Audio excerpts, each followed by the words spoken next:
Geek Dad Life presents live discussions on Star Wars Andor. So sit back, relax, and enjoy the show.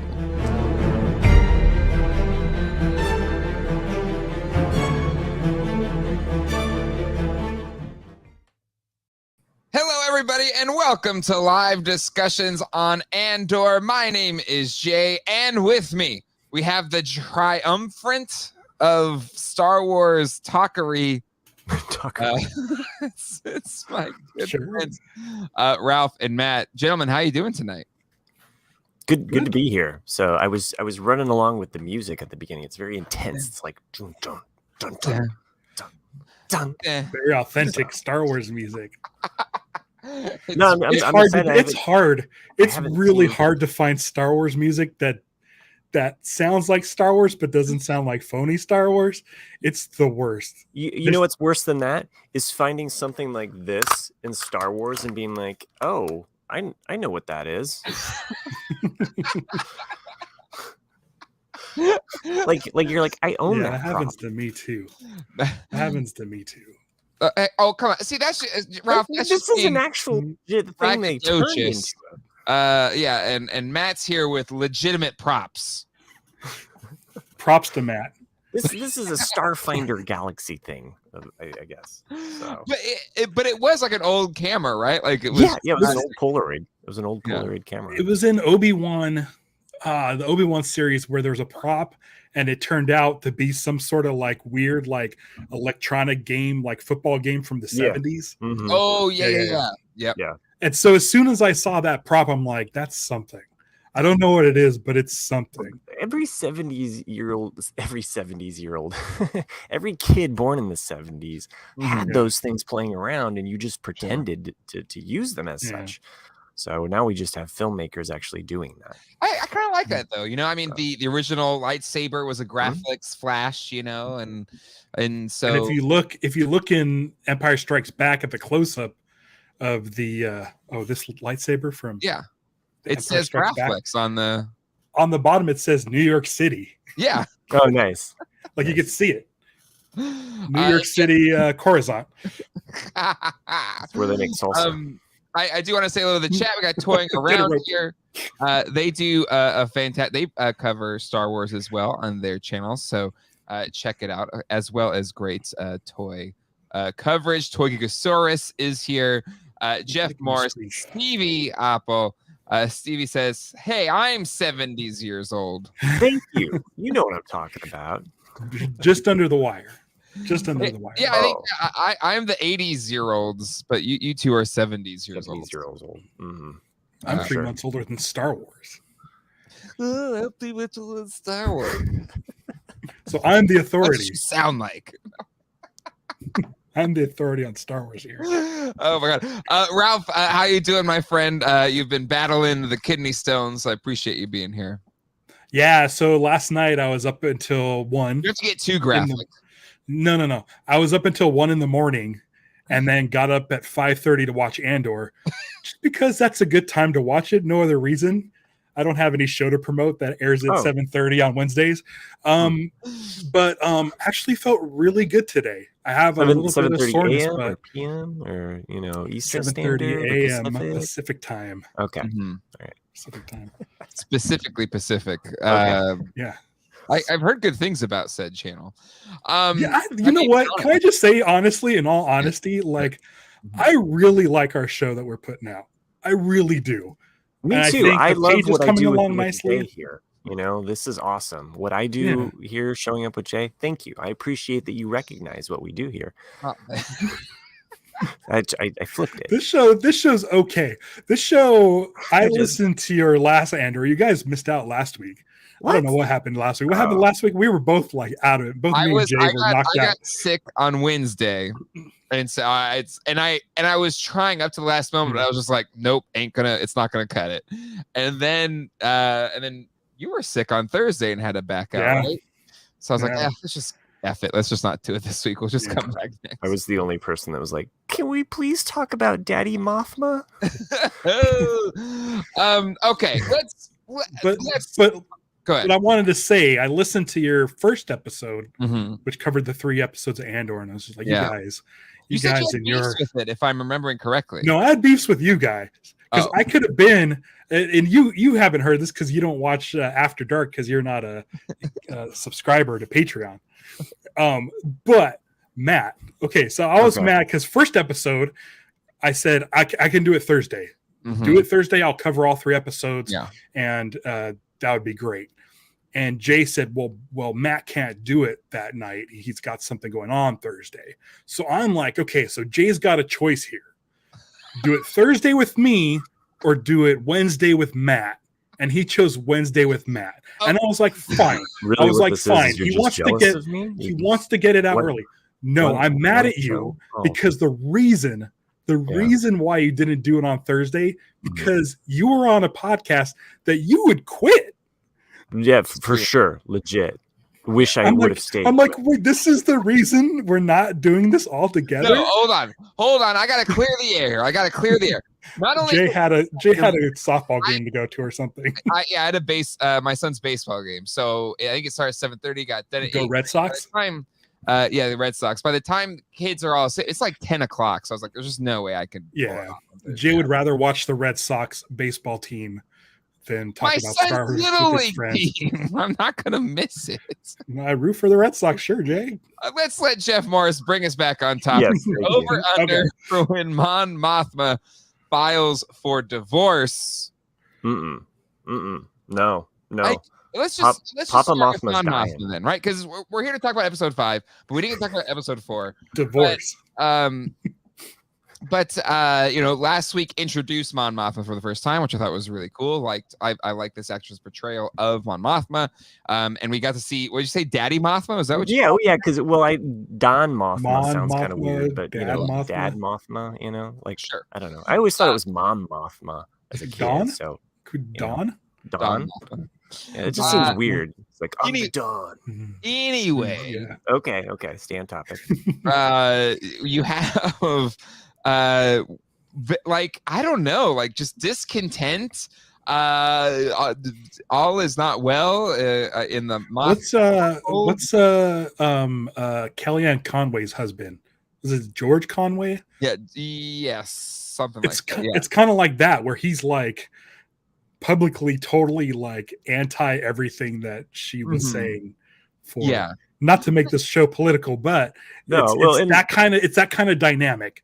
Like politically, they are on different ends. But on paper, though, those two I think are actually part of the same actual party. They both affiliate with the same party. Whereas this, we're kind of leading down this path of like we're kind of understanding that Mon Mothma is really not on the same party or on board with whatever Daddy Mothma's doing. Well, so I mean, he's bringing over Sly Moore. I was just like, wait, what? Well, I feel like it's like what. I almost feel like he just wants status quo. Like he likes the life they have, so he's just want to disrupt it. Like they're fine.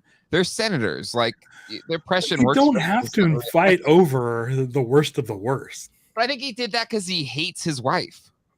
Is he a senator too, or is he just like? No, I think he's just the husband of a senator. Yeah. So he's just doing what he wants to do. He's just living his best life. I mean, he's walking around like a. Every time he's walking around in front of a window, I'm like, Mace Windu this jerk.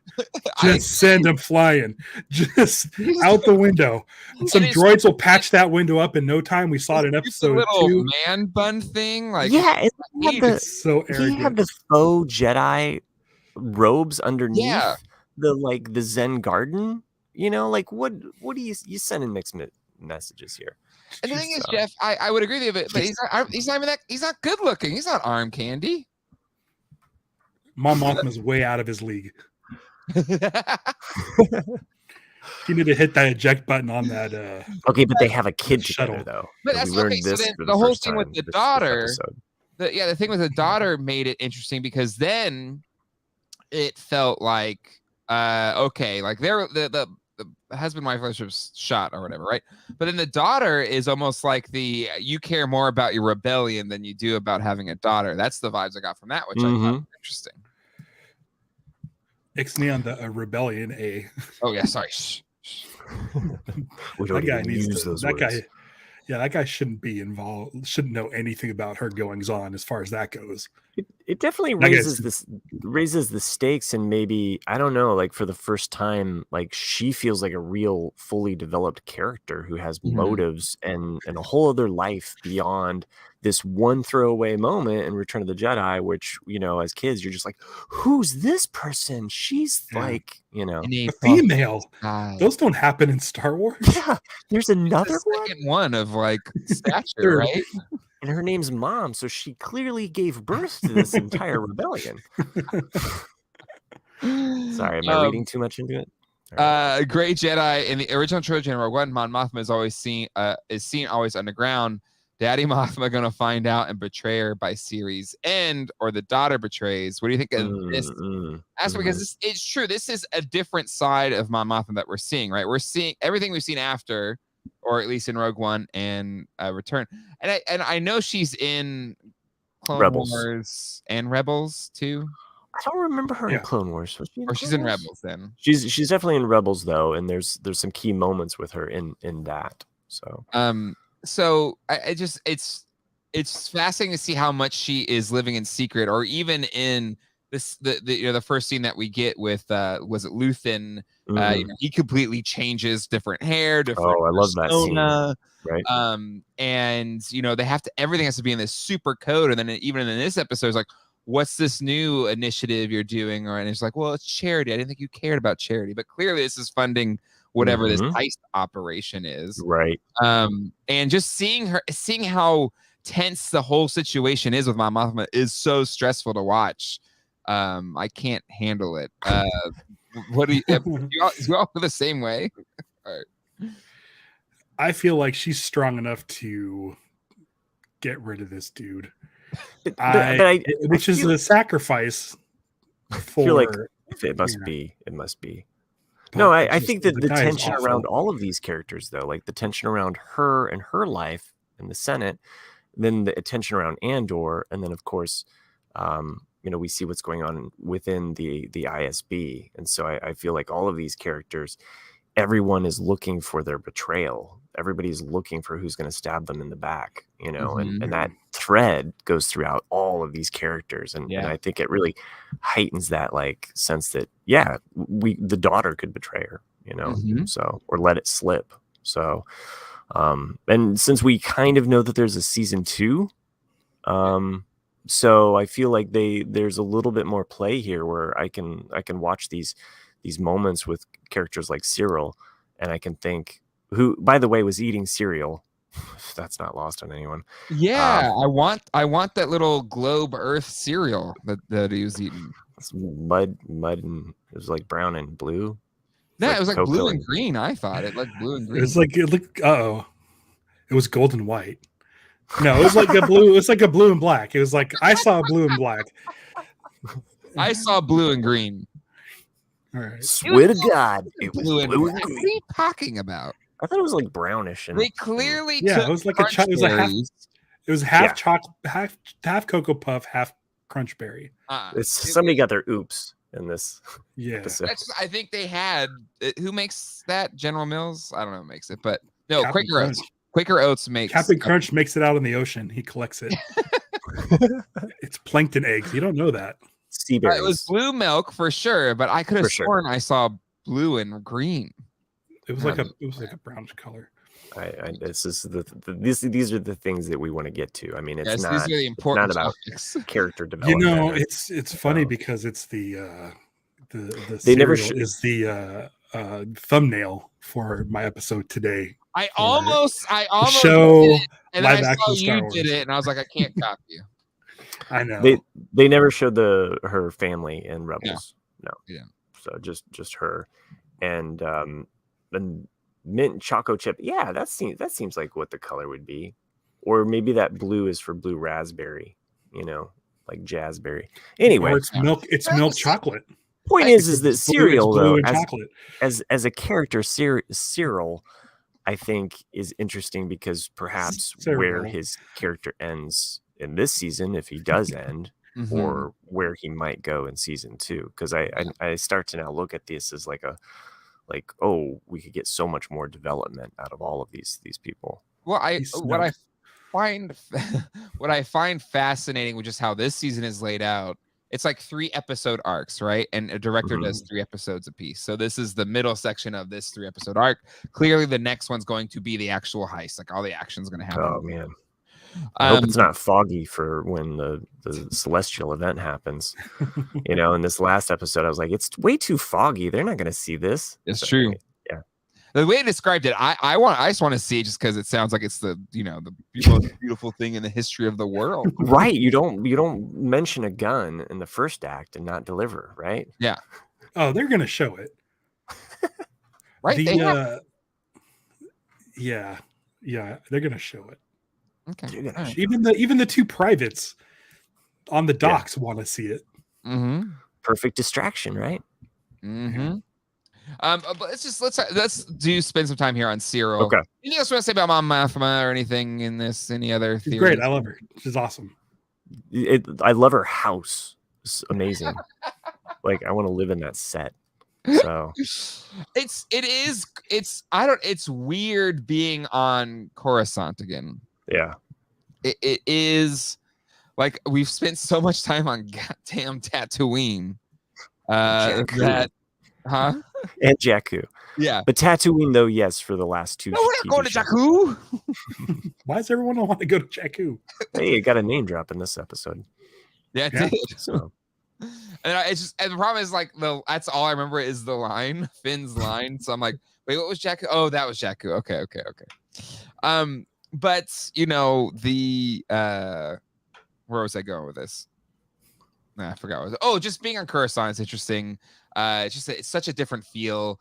It's so it's just so tense. Even with that Imperial whatever she is. The ISB Dedra. Yeah, I think is her name. She's finding the connections and stuff like that, and even just that life is so intense. Like I don't know. It's too stressful for me. Really, it's great. I mean, it feels so real. Like it feels like a real thing. Exactly. Like she clearly has some sort of either anxiety or headache or stomach ailment where she has to take a pill. That's just like taking Adderall or something so she could stay up and study. That's what I thought that was. I don't know, but it's something. Like we don't see medication in Star Wars. That's true. I mean, there's makeup people to hide dark circles under her.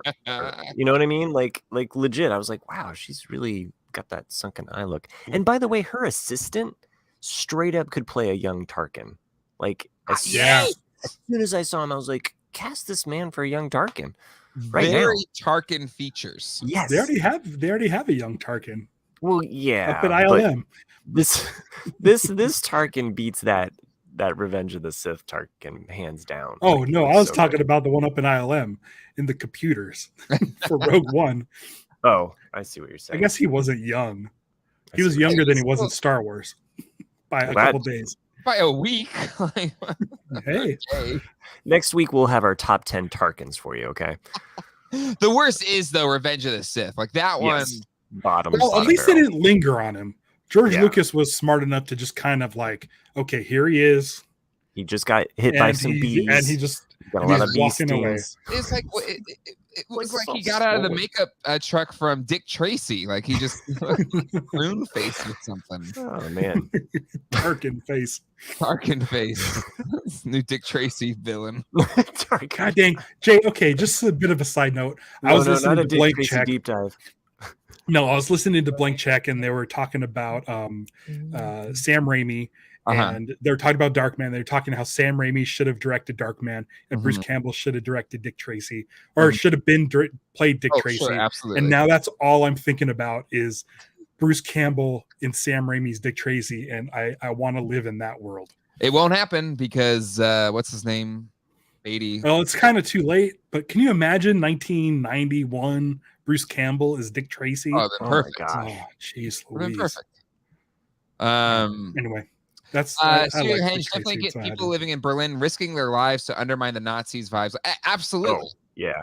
And I think that's that tension of this show is what it drives it for me. And I get people saying, I don't know. Actually, I don't get people saying they don't like it because maybe you can not like it because it's not very Star Warsy, but it's a intense drama in the Star Wars universe. Yeah, my daughter. So it's interesting because I use my kids as gauges on certain things. My daughter's definitely like, this is too intense and depressing for me.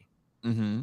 It's just like for her, it's like drinking. She's in her teens, right? Yeah, she's 15 now, and I'm teaching her how to drive, which is a whole other thing. Yeah, hey. But for her, she's just like, this is too sad and depressing. Like why would I want to subject the Mon Mothma stuff and like some of that stuff, she was definitely perking up and kind of like, but it was almost like I was forcing her to watch it tonight. I was like, hey, like we're gonna watch. Well, I'm gonna be on my phone. I'm like, okay. Yeah, her chair was a Clockwork Orange chair. Is in Matt's living room. Of course, my son, I was talking about it. I was talking about it with some friends earlier this morning, just talking about Star Wars. Random people. And we were curious to know would any kid be into this show? Like I brought up, like when I was growing up, my dad watched like Hill Street Blues, and I'm like, screw this show. This I'm going to bed. I'd rather go and have bedtime than watch this boring adult people talking. Give me Alf over MacGyver any day. And those two were actually head to head because my dad and I fought over it. I was like, I want Alf, and he's like, I want MacGyver.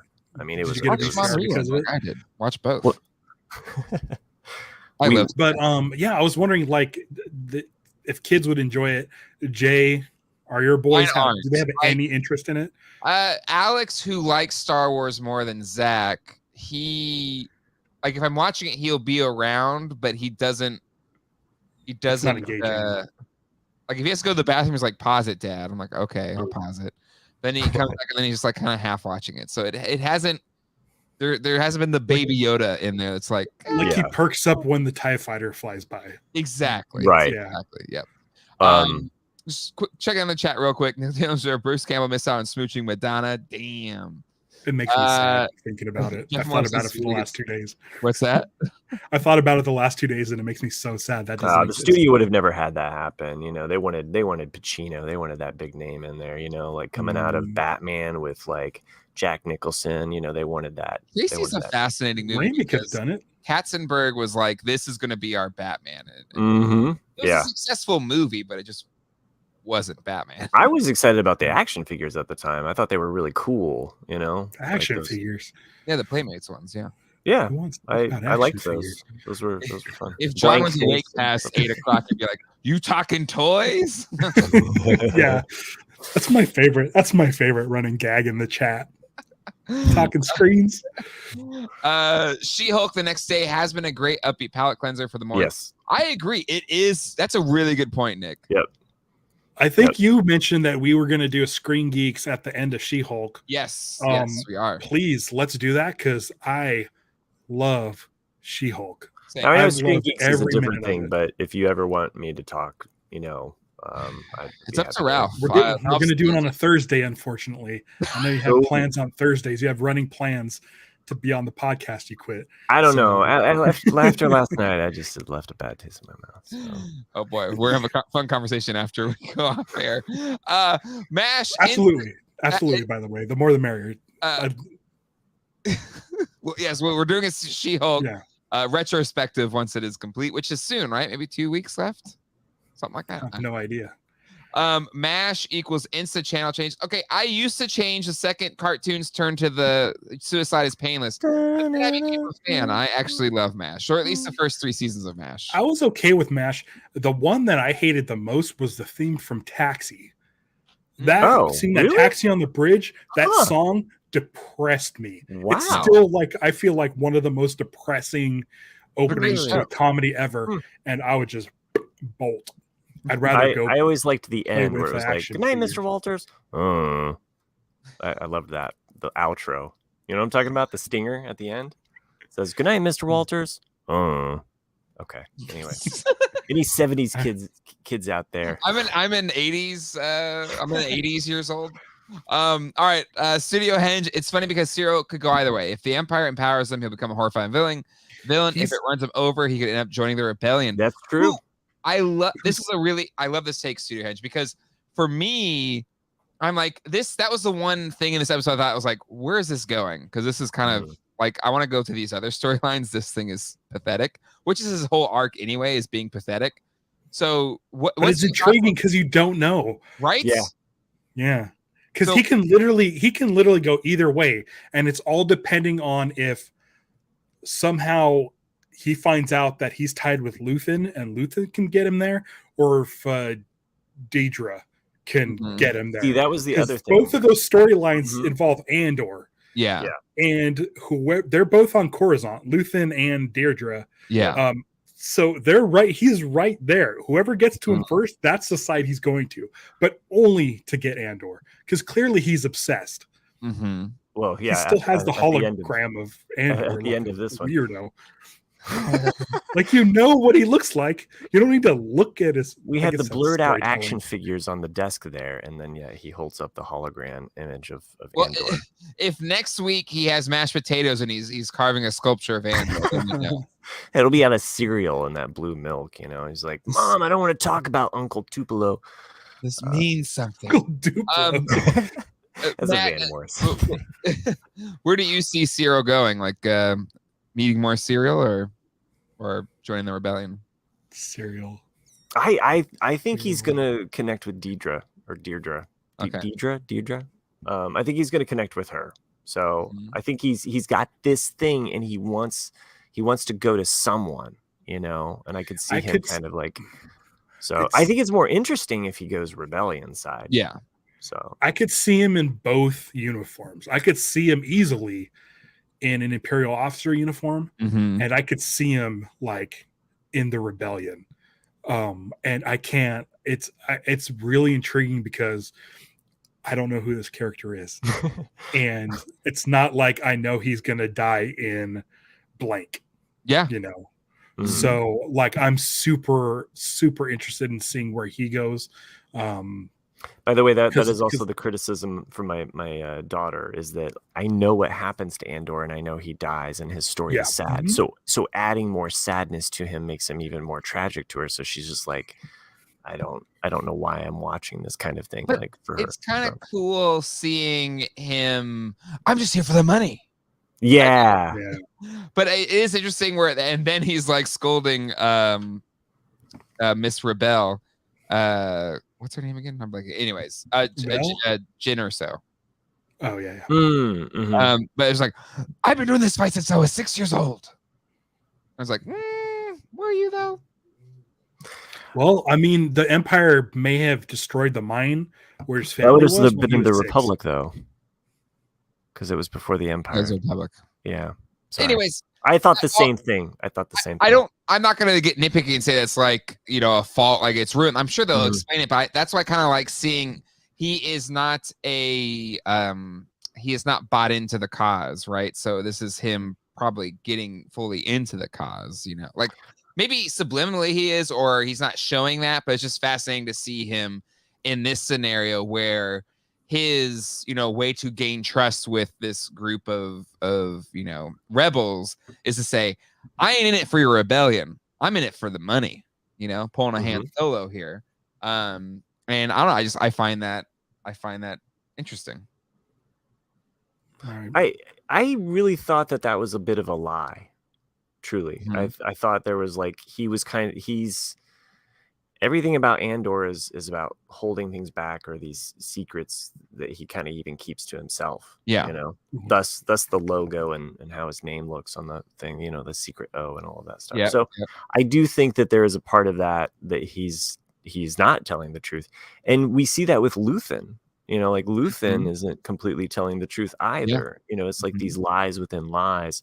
When are your lies going to catch up with you, kind of thing? Yeah. So I thought he was just kind of like putting that out there, like they can accept this, and this is basically what I am doing. So there's a bit of truth there, and I can sell this to them, just so that they will accept me. Because like everything that we've been shown is that they're about ready to cut him. They don't trust him at all. So why would you go into battle with someone you can't trust? Now with Cyril, I think the thing is that we don't know what the cause would be for him to trigger for the rebellion. Yeah, he has no care about them at all. I mean, yes, he's susceptible to them, but for what reason? Just because he's been excommunicated?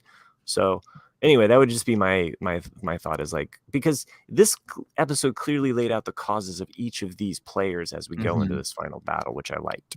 Yeah. Sorry, didn't mean to talk too long. No, I think that's a great point, right? Because he's very like there's this undercurrent of, if you support the Empire, the thing that is the simple concept to be like, okay, I can be cool with this is, well, it brings order, that just everything has its place and everything has its rhyme and reason and everything's black and white and makes sense. And that's how you like justify the evil that is the Empire, right? Like, and to me, that's the type of logic that makes sense to Cyril, where it's just like, no, this is order. This is bringing order to chaos. Like, this is how it should be. In the same way that he couldn't handle the fact that, people on this corporate whatever could be, unsavory fellows that probably got themselves killed and had to go and you could see the other people, like the guy that kind of egged him on. He's like, you're right. We got to go beat, get this guy or whatever. And so I don't know, like, to me, I do think Cyril lends himself to the Empire or the cause of the Empire, which is bringing order under like a singular vision versus the chaos of freedom. Uh-oh. I don't know. An opinion. But I mean, the Empire pretty much humiliated him. I think he can also be completely and utterly against him. But he still loves them. His mother's like all about the connection and prospects and stuff like that. So I could see it. I don't like her either. We could also see him be a double agent. So that could be a possibility too. Deidre gets to him and is like, okay, I want you to infiltrate this and find out. Like, so I could see it going that way. Yeah. Studio Henge says you can feel that Cyril needs belonging. He's susceptible to whoever gets him first. And kindness and meaning. He's a slow motion tragedy. It's really Do you think Cyril is an Imperial washout, and that's why he's with the corporate cops? Maybe he's already failed at Imperial level. That's true. That could be. Hadn't thought about that. It'll be interesting to you don't mention the uncle without showing him, so I'm kind of curious as to like where that's going to head to. So you think the uncle's any? I mean, I guess we had the name, but anybody we know? It didn't ring any bells to me, but Saw Gerrera. But that's what's great about this show is not everybody is Moochie from Bad Batch, which is my favorite thing about this show. Moochie from Bad Batch. Yeah, I remember Moochie from Bad Batch. It was this. They were going to go try to secure this Rancor. Yeah, and it turns out it was the Rancor that ends up with Jabba the Hutt, and you're like, really? We need a Jabba the Hutt's Rancor. Was that the same one? I didn't think it was the same one. I mean, it was Bib Fortuna. Rancor Keeper, and it was like Bib Fortuna, and I'm pretty sure Matthew Wood was the voice of Bib Fortuna. And it's like, it's one of those things where like this show has legacy characters that we've seen, but because they fit and serve the story, and that's what I like about it. I don't want to see, I don't want to see Enfys Nest or Han Solo or any of these guys unless it serves the story. And the way Dan Gilroy wrote this one, Tony Gilroy's doing the show. The way they're doing it, it just sounds like it's characters first. We're going to do the characters we want to tell. If there's somebody that is already a Star Wars character, like a Mon Mothma that we can use in this story we want to tell, we'll use that character. But it doesn't feel like if we see Bail Organa, it's because it serves the story. I don't think that it's going to be like, oh, look, it's Ponda Baba and Dr. Evazan. Like, it's not going to be like that. I don't like when the Star Wars galaxy is really small and characters are constantly running into each other, and it's like, oh, it's that guy. Oh, it's that guy from this thing. And it's like, oh boy. Like if I doubt Cad Bane's going to show up in this, but I feel like if it was a different showrunner, maybe the other guys, we would see more stuff like that. And I don't really need more stuff like that. I like how this is going. I like to see new characters because it really is the best world building. Mm-hmm. It's showing the regular people in Star Wars that aren't Jedi, that aren't like stormtroopers, that aren't Mandalorians. Yeah. It's just nice that it's just, these are the sort of just the regular people, like those two privates who just want to see the light show. Like, hey, listen, we're on Aldhani and it's a really, really crummy place. Mm-hmm. The only upside to being on Aldhani is seeing this thing.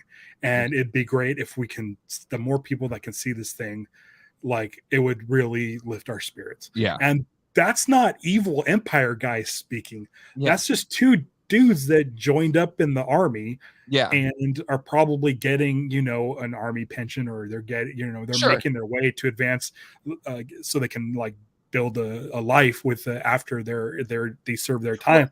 And so it's like nice. It's like, I just want to see regular people in Star Wars, and this is doing it.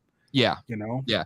Well, then it becomes like it's that probably the most iconic bit from Clerks, right? Where the employees of the Death Star that got blown up. Like, what was the ethical? But George Lucas answered that question in the Episode 2 commentary. Mm-hmm. Where he said he mentioned Jay and Silent Bob, even though it's Dante and Randall. He said, exactly. just so Jay and Bob can be sort of can rest easy. It's a bunch of bugs that made to Death Star. So when it exploded, it was just exploded a bunch of bugs. So I mean, kudos to Lucas for just kind of bringing that up in a commentary, like referencing that conversation in Clerks. Yes. And I mean, yeah, of course, it's still a life is a life, and then whatever. But I think it's funny. I think it's really funny that George Lucas brought up that scene from Clerks in the Episode 2. Can you do a George Lucas impersonation, Ralph? Do you have a good George Lucas impersonation? Nope. How about you, Matt? Do you have a good George Lucas? Me, no. God, no. What? How would you? Well, just let Joe and Silent Bob. I don't know. I can't do it. Joe, what's his name from the George Lucas talk show on here? He does Connor Ratliff. I was messing around trying to share a file here, and I can't seem to do it with my Chrome right now. But email it to me, and I'll put it up here. Okay. Or text it to me. You can text it to me too. Text it to me.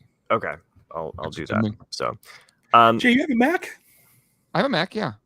Okay. Do you get? This is. Oh my God! This has. I don't even know why I'm bringing this up. Do you have your messages set up to show up on your desktop? Oh, okay. Because I always hear you AirDrop. I always hear you AirDrop from your phone on. It's quicker. Yeah. Sometimes the messages doesn't sync up or whatever. Ooh, I got the message too. I know what's happening before the audience does.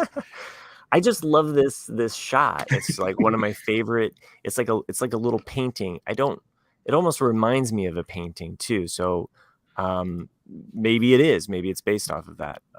So maybe it just needs to be made. But really loved this scene. Just from the 4th episode of the kind of like Sleeping Shepherd. So okay. I have another question. It's a little. Well, just real quick before Ralph poo-poos on this, can I just also say something nice? I'm not a poo-poo. Okay, all right, here we go. I think what makes it so nice is they're not shooting, and as much as I love the volume, and it's so incredible what they've been able to do with it. Yeah. But shooting in a real thing, like a real place, adds so much more depth and dimension, and I think it does add to this artistic quality to it that you're talking about, Matt. But what's great, the reason why it works for this show too is that this show is serialized. There's many episodes, and they take place in there's full story arcs that are happening on one planet. Whereas in The Mandalorian, he goes to 3 or 4 planets an episode. Yeah, right. And so it's the volume makes sense for that. Yes. What they're planning on doing, it's probably just easier for this. What I was going to mention is up here, this Everyday Eventers, which I noticed a couple weeks ago.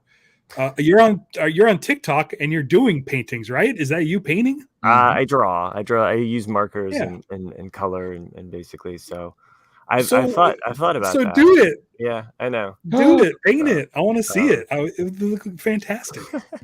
Good call out. I think it would. The composition of this. Yeah, no, the composition of it is really pretty. I love the river running back through it and the rock and like just like the little rifle in his hands there. So, but yeah, I do. Put a little TIE fighter in the distance. I like that it's just like subtle, it's like a little subtle landscape in within the Star Wars. So, but thanks Ralph for following me and all of the likes. But I am on both TikTok and Instagram. So I just started posting TikToks. Yeah, I like it. But it's just for I guess I gotta start doing TikToks now. Well, I mean, you could just kind of focus on one thing and just kind of like share that and see what happens. I mean, it's a lure, essentially. That's how I see it. Well, I mean, what's great is you can do them, download them, and then upload them as your YouTube shorts. Oh, okay. Jay, that was for you. Thanks. Hello, good to see you toying around. Hello there. Looking for yeah. Ahead, Matt. No, I don't have anything else to say about this image, but thanks. Like I this was the one thing that I was like, oh, I need to take a picture of this and just share it with you guys because I don't know. I like the set direction. I like the fact that, as Ralph mentioned, it's taking place in a real world, so you have those kind of like aspects around the place. They feel lived in. So, and of course, this scene is cut down by like what is his name? Spleen, Skeen, yeah. Spleen. Sheen, Skeet, Skinner, Sweet. the guy with the knife and the tattoos, So yeah. What do you think that by the hand is a reference to? Do you think that's something? Because I mean, you know, in the books there was like the hand of Thrawn, or the hand of the Emperor, or the hand of Darth Vader. So is it the one that looked like the Spectre from James Bond? The Spectre. Yeah. Logo? Yeah, the little thing on his forearm there, and then he had the thing on the inside there that was like the like UPC code. So, yeah, he mentioned he was a crate head. Crate head. I assume that he served in Crate, and that tattoo is part of the Empire. Yeah, that's what I assumed. So I mean, or you go to Crate, and all of that salt is actually cocaine. So who knows? I mean, that's what I like about this show. You can make your own adventure. Oh, you got your own head cannon. I mean, they say it's salt, but they never tried snorting it. It's a spice. Yeah, spice. Oh my gosh. Hold a Maneuver, great episode. Loving the character development. Check out Hold a Maneuver podcast. I was on that a couple weeks ago. I need to be on. Mark, let's figure out a time I can do it. Oh, you haven't done it yet? I guess you're not as good a friend as I am. Well, jealous. I think the issue is. I think the issue is like by the time Thursday rolls around, I've done 2 podcasts about Andor. So, sure. Yeah, I mean, I love the show. I really do. But I guess maybe last week would have been a good week to do it because someone was too busy. Wait, last week you guys was the only one that was in. Oh yeah, that was us. It was 2 weeks ago. So I just was. Can I just tell you guys, like seriously, like every show, every Disney show, Mandalorian, I'm like, this is great. Book of Boba Fett, great. Kenobi, great. But this show is like really great. Like I love this show. This show's really good. And I heard you guys on the first episode saying how you wish they would just make it a movie, or you could just sort of like I think Jay was just kind of asking, would this have worked better as a movie? Yeah, or at least in the sense that I think it was just group it together as these three episodes, right? Like because even more so, while I do think this was a great episode, like super intense, and it was all like actual human drama. Like it was just there was no big action pieces, anything like that. Save for that one TIE fighter scene, but it was about the intensity of just they're trying to keep everything hidden to keep their plans in place. But I think it would have served the story better to have like last week's episode, this episode, and the next one if it's kind of one overarching story, viewable at the same time, like the first 3 episodes were. Maybe that's why I'm getting that Clone Wars vibe from it, where it feels like it's an episodic thing. It's like, oh, okay, there's 3 episodes and boom, I have my story. There's 3 more episodes and another story. And so, but I guess to what we mentioned last on that episode, if it was a movie, they'd have to cram in like, okay, here's this thing, and here's this thing, and we got to have this lovable sidekick, and we got to be able to merchandise this, So, and they really haven't been pushing that much. It's kind of weird because Lego, they have all of their new Star Wars stuff that's kind of geared towards not Clone Wars, but Bad Batch season 2, which I was wondering, like, production wise, the rumor was, or it was alleged that like Bad Batch was supposed to come out this fall, and then it got kind of bumped. So I feel like things keep getting bumped around and pushed around because, with the Bad Batch toys coming out, it was supposed to coincide with the show coming out, and now you don't have the show, but you got this like these toys that are coming out for Christmas that kids are just like, what? I've never seen that before. So the season 1's out, right? So you can season 1's out, yeah. And I mean, the ship is in that show, but it just kind of feels like they were gearing up for that. I mean, there's clearly no Andor Lego set.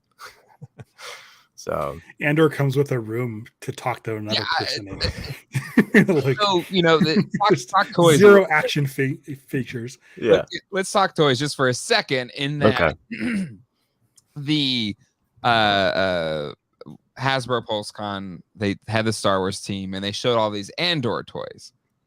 But the problem with Andor, same thing with Rogue One a little bit, they've all kind of pegged warm because while it's an absolutely compelling show, that's a lot of fun, they're not good toys. Like, save for you don't want to play with Bail Organa.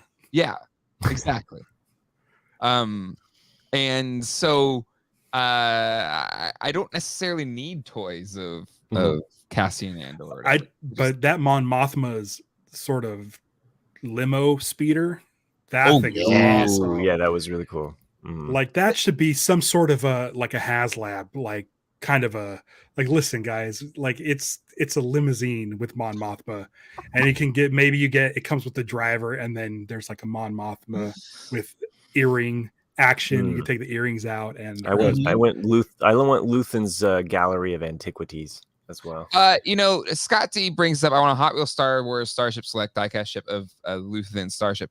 Honestly, I don't know if you all have been on this Jazzwares. I like how we put Lutheran. Luthen, Jazzwares Action Fleet kind of reboot. I haven't opened any of the toys up, but they look amazing. Have you gotten any of these things? No. Talk amongst yourselves while I go get a couple real quick. Hold on. Okay, sure. Yeah. Dude, this guy cannot stop talking about toys. I know. Like, I come on here constantly to talk Star Wars. I mean, I just casually mention toys, and it's like, boom. Hey, man. Like, I like toys just as much as everybody else, but geez Louise. Look at all those toys.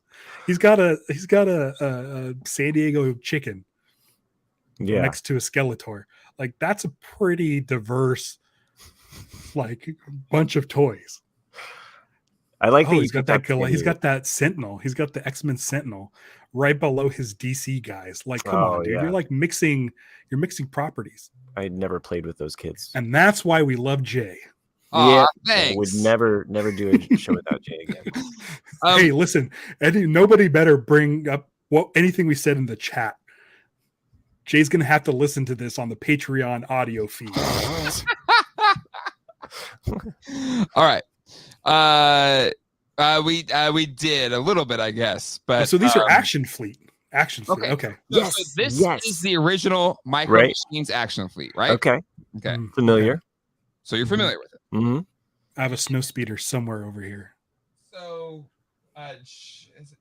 did you get Obi-Wan's? So then Jazzwares, they just started their own new series called Micro Galaxy Squadron. Yes. Are they the same molds? No, it's their new molds, but similar scale. But what's nice is, whereas this TIE fighter, or I'm sorry, X-Wing, and if they did a Millennium Falcon, it would be the same size as this X-Wing. Right. Oh, no. Are those other guys doing it to scale? To scale. Well, more to scale. Closer. So, here. Throw out your back. Holy cow. Millennium Falcon. Oh, yeah. That's definitely not the scale, but it's closer. It's much closer. I have I'm working on a video to talk about them, but much better to scale. And then man. Or here I got the ATST. And that's what we like about Matt. Oh yeah. Hey, I got some of these little packs, which have Oh, this is like have actual fighters. micro machines. Yeah. Oh, little guys. So yeah. Oh, Razor Crest. Razor Crest. Oh shit, dude. Where do you get Hey, these watch your wonderful language, toys? pal. This isn't Geek Dad Afterlife. Or Afterlife. Geek Dad Afterlife.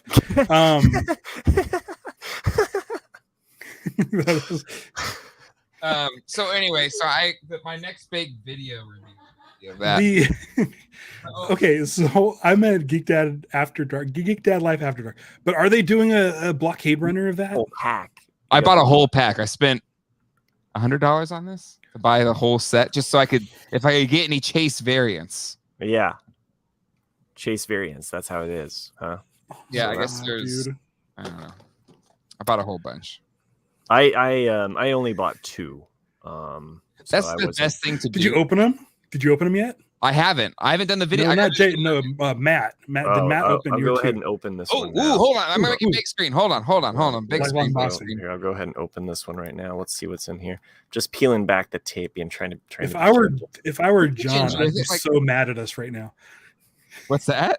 If I were John, I'd be so mad at us. Oh right no, now. John's the most chill individual in the world. Right, no, if I were John. If you were John, you'd be all Here we go. So, all right. So you guys doing toys now? Let's see what's in this one. All right, Darth Maul. Darth Maul. On his It comes with a speeder. little stand. It does. It has like a little stand. But you already fell out there. So, yeah. So I don't know if I can get him. He bends, so he can move his legs just like the old ones. What's on the camera? Come on. This is. Sorry. But you can also like separate the legs too, so he can be kicking if you want. But does he have a full lightsaber? The arms also move. The arms also move up and down too. Okay. So, so the lightsaber's on his. It's like painted on his side. Yeah. He can't hold anything. Sorry if the camera can't focus in on my fingers here, but he does fit on this. Another trick, Matt, just for webcam toy showing, is put your hand behind it. Oh, okay. All right, let's see if I can do that. So I'll put my hand behind this right here and see if that gets a little bit better there with. Yeah, I think so. So, but hopefully you can. I mean, I know who it is. I could tell. Yeah. Like if you were to hold that, I'd be like, yeah, it's Darth Maul. Great. It looks great. Good job, kid. It looks pretty good. Yeah. No, I'm glad you. Those look really cool though. That whole series. Yeah, and that to me, like Hasbro's kind of given up making ships, so. Or figures, How except much for Lando. How much the Millennium Falcon? What's the retail on Millennium Falcon? I feel like it was $44, maybe. Okay. That's 6 sets on the. So they're like these. Okay. Because I'm thinking if they do a blockade runner, it'd be roughly the same size. Yep, there you go. This I shouldn't get a blockade runner. These are like 5. That looks cool. So it is a great toy. These, I think, what are these? $5.75 or $5.75, around $5. Yeah, $6, $5.99 or something like that. So I shall call him Minimal. And then if you want to, you can put them on the little stand there, and you can see that he can. I'll make you big again. Hold on, I got you, fam. There we go. So I don't know that's if cool. That's pulling up there, but yep. Anyway, yeah, they have. I was trying to. It comes with these different variants. If you are different. Oh, it's like there's chases. There's 3 chases. Quite 3 chases. Yeah. So there's 5,000, 3,000, and 1,500. They only made 5,000, 1,500. Oh wow. Okay. The IG-88 looks like, and then there's like a. Does he have a little Grogu? I don't know. Probably he's got to, right? If he's coming with a speeder bike, there is a Mando with a speeder bike as well. So, but if it's the IG-88 with the Grogu on the chest, that would be. And the variant is the Jason Sudeikis bike trooper with Baby Yoda in the pouch. Oh, really? Yeah, that's the chase variant. I know that one. Nice. And you know that it's Jason Sudeikis too. Yeah, everyone knows that's the Jason Sudeikis. Yeah. It's not Adam Pally. Is Adam Pally the other one? Oh yeah, I guess I don't know which one's which, but anyways, but I think it's Jason Sudeikis is the one that hits him. Yeah. Love this call. Flea market, Montgomery. It's just like a mini mall. I don't know why I'm still big. Take me off of this thing, Jay. It's just too much. It's just too intense. Sorry, is this too much to be this big? Yeah, it's just Hold like on, make it bigger. One better. Yeah. So awkward. I'm like looking around for other Star Wars things to grab. Okay. Anyway, back to the show though. Back to this episode. Want to open up that second one? We did market all about this whole heist setup. Like the main crew. Speaking of miniatures. Yes. Yeah, right. And we got to watch the miniature burn too, which was interesting. It's just like, it was like cathartic. It's like cathartic. It was like watching them. Like, this is it. We've done the plan. Mm-hmm. We all know it. We don't need this model. It's incriminating. Yeah, exactly. Stand around and they all just kind of like staring at it, like this is it. This is it. Yeah. Here's my question around that. Is I know, or I knew as I was watching, okay, no way we get to the heist in this episode. It's going to be the next episode, which is fine. I'm okay with that. But my question here is, did we spend enough time with this team to care about if they succeed or not, like next week? Is it like how Rogue One in a short span of time made us care about all these new characters and then we cared about them when they died? Like, will we have that same level of emotion or emotional connection to this crew next week? Because I assume they're not all going to make it. No. To me, it feels. Oh, go ahead. Yeah. Ralph, my thing is this. I don't think I care about the heist because they're going after money. It's just like who cares? Yeah. It's not, there's nothing, like, it's just money. Like, we just want them to come out of it alive and we want them to succeed, but in the end, it's just money. Mm-hmm. So my thing is, they keep alluding to the fact that Vel and the other lieutenant? Female rebel are going off to do a secret thing. Mm-hmm. Yes. And so I think we're going to find out whatever this secret thing is much bigger than this money. And then it's going to raise the stakes. We're going to be like, holy crap, this isn't just a heist for money. There's a lot more riding on this than just money. They're going to destroy and I think that's what's going to be the drama. I don't think the drama right now isn't who makes it or who doesn't. Because right now I don't care about anybody except Cassian. And Cassian I know gets out of this. Yep. So I have a feeling there's some secret thing, like these guys might be a distraction. Ooh, a diversion to the real plan. What they're really going after, and I don't know what that is. That facility, possibly. I mean, why not? I mean, like you've introduced a huge dam basically that's holding back all of this water from the sacred place. Mm-hmm. This lieutenant who's basically, we know he's fallen in love with a woman. They were killed or what have you. So he's definitely got a chip on his shoulder. They show the whole thing on fire. So I assume that's kind of also like a little bit of a clue, like, hey, maybe this whole thing blows up. And why wouldn't you steal this thing, and then blow it up? I mean, I know it seems pretty obvious to blow it up. Maybe it's not to blow it up. Maybe it's to assassinate someone, So yeah, but I think you're right. There is another element here. Yeah, there's something else. There's something. A really good call out. The other thing I wanted to call out too was just Luthen, who feels like he overplayed it by bringing in Andor. Like he left himself open. Yes. To be got.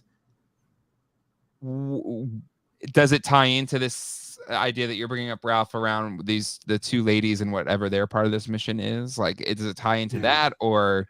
That's what I think was great. This was probably, this episode that aired today was probably my favorite sort of, I guess, cliffhanger. Mm-hmm. It was the most natural stopping point of all the episodes we've seen so far. Yes. Where he's saying like his whoever he's talking to in the shop there, she says they're either going to make it or they're not. Yeah. Right. And so for him, it seems like there's way more writing on this than just that. Yep. Like Cassian, he just met. Yep. So there's definitely something bigger going on. And I do like the fact to put himself in risk to go get Andor just for Andor because they didn't even care about the stupid, Empire thing, whatever that was. Yeah. He was just there for Andor. So that's there's like an obsession there. There is a drive there. It doesn't make sense. I felt like he was also alluding to Mon Mothma in that one scene where like he's got a lot of birds and he's got a lot of kettles in the fire, or he's got a lot of like other. So to me, I feel like he has a couple other strings out there. Mm-hmm. This isn't the only rebel group, maybe, and he's got to keep it all going. Maybe interesting to know. If he does have all of that going on, because I assume that too. Mm-hmm. Yeah. With all of that going on, why is this mission he can't sleep? He's awake. He's worrying about it. Yeah. And I feel like just because it's money, I feel like that doesn't carry the weight that. But 1 quarter, like a quarterly payroll for an entire sector. I mean, we can't even wrap our minds around what that would be. An entire sector of planets and the quarterly payroll for the Empire. Like that's a lot. It's like more money in our world, basically. Sure. You know? So one other thing before we get off of Luthen is that in his shop of antiquities or what have you guys noticed the holocrons up top? Mm-mm. So the Jedi holocron, Sith holocron, and the stones from Temple of Doom are right up there too. The same stones. Oh, really? Yeah, from Temple of Doom. Current stones? Yeah. The same ones that I think appear later in or earlier, I should say, in Solo, because Solo takes place before this. So, but what's his name has them in his like little God, I can't think of names right now, but I've been sort of so wrapped up. Was there too? Oh, that was last episode. So last week, okay. I didn't see it, which I'm glad I didn't see it. Mm-hmm. In his shop is a square carbonite with Indy's whip in it. That's awesome. Oh wow! And if you do a search, you could find it. It's kind of funny, but at the same time, like this is the kind of stuff I'm glad I'm not noticing because this show is so unique and it's so far removed from the normal Star Wars formula that I'm totally like engaged, and like I don't want to be pulled out of it for some inside joke. And so far, they've got me. Like I'm in on this story. So I'm glad it doesn't stick out to the point where I'm like groaning. Like, oh my but here's the thing. I feel like there's precedent because, in Raiders of the Lost Ark, the hieroglyphs of C-3PO and R2-D2 show up, or on Close Encounters of the Third Kind. Is it R2-D2 is in the ship, or it's in the ship as it comes over the mountain? Yeah. So like to me, that is not like hit you over the head kind of sit like it's just kind of like a little thing. Yeah. Like that's what's great is I haven't noticed any of that. It's all come to me after the fact, and that's great. Because I don't want to be distracted. I don't want the show to be like, see, clever, we're clever over here. Yeah. Get it? It's Jabba the Hutt's Rancor. You member? Exactly. Exactly. This show's the opposite. Scott D mentions is the blonde girl actually Luthen's daughter? I don't want it to. It's a good. You don't want the universe. I don't need characters to be all related. Yeah. My son was definitely like looking for where is Andor's sister? Have we seen her? And I'm like, I don't think so. I think I would be more. I think it's more likely that she would appear later in the series, or we would get just a little piece. If this is a 2-season show, that mystery or that seems like that would play out across, both seasons. You know? So I hope, so yeah. But all right. Well, we are kind of at the hour mark, gentlemen. Episode 4. Yay. Yeah. Yay. Episode 4. I think it was par. It was just kind of like running it, it wasn't the excitement level wasn't too high. It was just kind of running the same level as what I'd got. It's very even keeled, which I dig. Honestly, it's an adult Star Wars show. Yeah, but it's not adult like lurid. It's like when Milhouse was excited to go see a rated R movie and it was Barton Fink. Like it's adult in the sense of kids are going to be bored by this, and this is like for this is like for old people who like listen. I've been trying to rewatch Filmation. There's the Filmation He-Man. I've been rewatching Filmation He-Man because I like the characters, and I'm just like, it's Watch just 2000X He-Man. You'll enjoy it. I like that show. I watched that show when it was out. Yeah. But man, He-Man, it's just noise. And sometimes, like the last episode of Book of Boba Fett, where they're fighting in the streets with the speeders and Black Chrysanthemum, and then there's a Rancor attack, and it just keeps going. It's like noise. And as much as I loved the lightsaber battle in Obi-Wan with the rocks, it's noise. And so with this show, I'm like, because I watch these, I don't know if I told you, I watch these at 5:30 in the morning every Wednesday for no particular reason. Yeah, why would you do that? Yeah, it's a weird time to get up that early to watch a show, but it's so nice just to just watch it, and it's nice and quiet. It's just it's like I feel like I need NPR. It's so good. It's so good. I love, absolutely, hands down, this is my favorite Star Wars show. I love it. I hope they stick the landing. I'm nervous about character cameos, but the way it's been going, I feel like any character cameo is there to serve the story. Yeah. Good point. Yep. And I agree with Studio Henge's comment here too. I'm loving the small moments, the dialogue, the little dramatic choices that these generally normal people are making as they slowly become heroes or war criminals. Toying around, Diego Luna is a hell of an actor. Agreed. We gotta get him to join us sometime if he's watching this and is free. Again, great channel. Check him out. Scott D, this shows like a well-crafted is that 10,000 piece puzzle slowly coming together. It takes a while and is rewarding, and it's really for kids. The mom at the breakfast table is great. We finally have Star Wars cereal. First time ever. Well, there's C3POs. It's true. There was C3POs, which I mentioned on my show, Live Action Star Wars, which is why I watched the show at 5:30 in the morning. What's this? I was gonna say. I said on that one. I said if this was a Filoni and Favreau show, it would be C3PO's cereals from the 80s in that bowl. And so I was like, okay, I would remember. All right. Ralph, you do a Star Wars show on YouTube. It is Live Action Star Wars. You do live streams Wednesday mornings. So definitely give that channel a follow. You also have another YouTube channel called Cue the Music, where you do much like Geek Dad Life talks about toys and stuff. You talk about records. It's kind of Geek Dad Life's kind of the inspiration, because I started collecting records during the pandemic, and I'm like, I want to do something with Cue the Music, an old show I did back in 2007. And it's essentially unboxings and interviews. And I don't do a live weekly show, but pretty much everything else you do, like any of your pre-tape stuff, is stuff I'm doing. And I can mention this. In a couple days, there's a movie coming out called Werewolf by Night on Disney Plus. My friend directed it and did the music for it. And he has agreed to come on to discuss that movie with me on Cue the Music. You're finally getting the Michael Giacchino. I finally asked him to be on the show.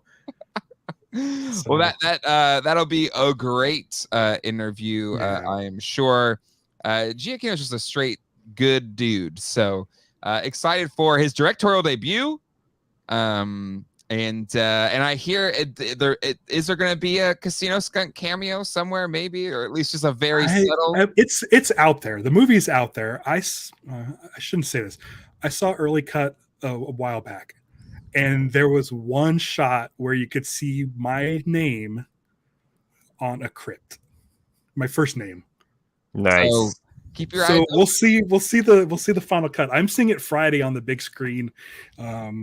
And then but it'll be on Disney Plus. Check it out. It's a short. It's like 52 minutes. It's not like any other Marvel thing. The reviews are great. I saw an early cut and I loved it. I like how it's not like any other Marvel thing. The reviews are great.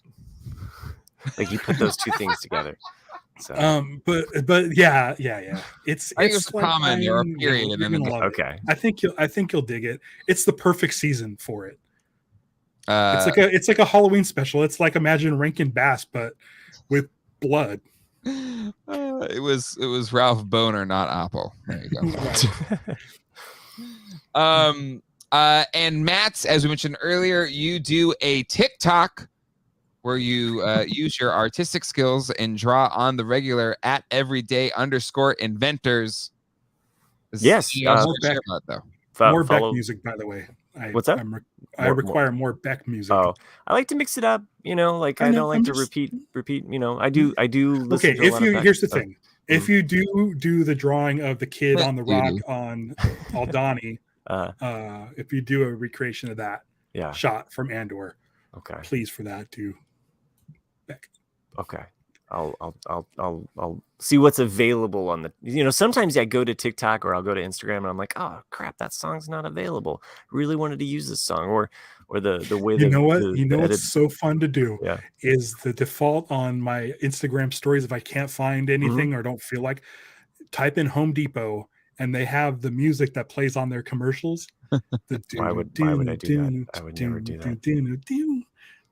Maybe I'll do that just to mess with you.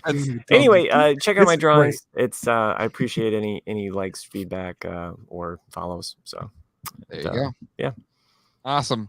Tattoo memes. I've had the toughest time finding memes. So if anybody's good at finding Andor memes, it is a lot harder than any of the show so far. So send them to geekdadlife@gmail.com. And Stump Ralphs. Send some Stump Ralphs. Some Stump Ralphs as well. Yeah. And I just want to thank the people that make this show possible. My patrons. You see a full list of them right here. If you'd like to see your name on an episode of Geek Dad Life, you go on Patreon today at patreon.com/geekdadlife. $5. I didn't see. You get access to our After Dark show. You get the Geek Pod Life. You get access to our Discord. Your name in the credits. There's a lot of patrons. You get a lot more since last time I did this. Also, I don't know if I see Matt's name in there anymore. That's interesting. Because Matt's not a patron. My name love me enough. It's weird. Well, that's good that you're a patron. That's very sweet of you. I'm losing money on this show. All right. I don't get to go about and buy Action Fleet, guys. Here we go. Scary music. We'll see you all next week for the exciting conclusion to this 3-episode arc. The heist, will it be pulled off? Or what's this secret side mission? Who knows? So until then, hasta luego and goodbye. This was a great show, kids. It's 1 in a million.